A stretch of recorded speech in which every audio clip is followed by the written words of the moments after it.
શાક બનાવવાની રીત પહેલાં તો ટામેટાં નેના નેના કાપી દેવાના એટલે ઓગળી જાય મસ્ત. અને મરચું નાખી દેવાનું એક, અને તીખી સેવ અમે લઈએ છીએ.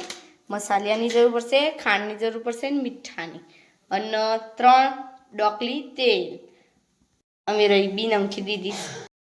થોડી થોડી રહી હો ને તે હવે શેકાવા માંડી છે એટલે હવે ફૂટશે રહી. કોઈ રીતના રહી ફૂટવી જોવો.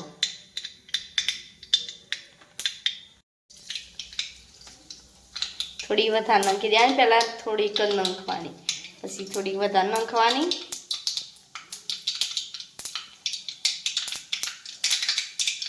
અને કમ્પ્લીટ રહી ફૂટવા દેવાની તો મસ્ત ટેસ્ટ આવશે.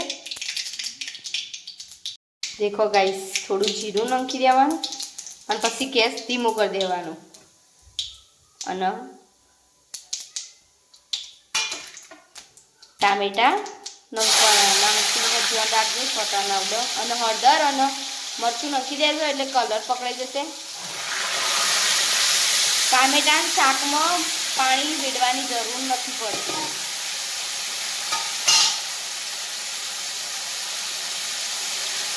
થોડી હળદર, થોડું ધાણા જીરું, થોડું મરચું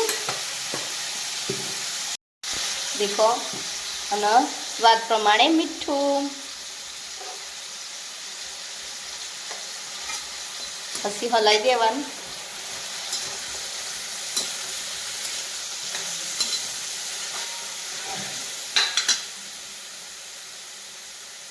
ખાંડ નાખીએ ને એટલે ટામેટા એમની બી ઓગળી જાય.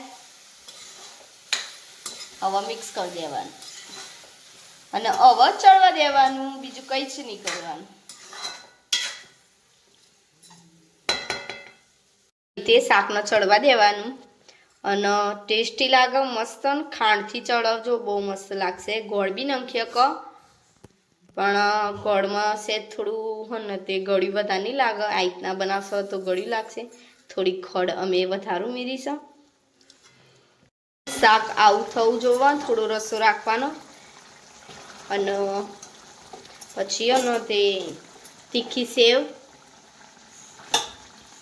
તમારે જોઈતી હોય એટલી નાખી દેવાની. પછી હલાવી દેવાનું.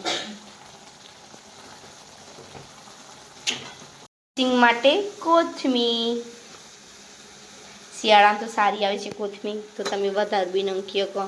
ટામેટાના શાકમાં હો ને તે કોથમીર સારી લાગે એટલે તમે બી નાખજો, મસ્ત લાગે.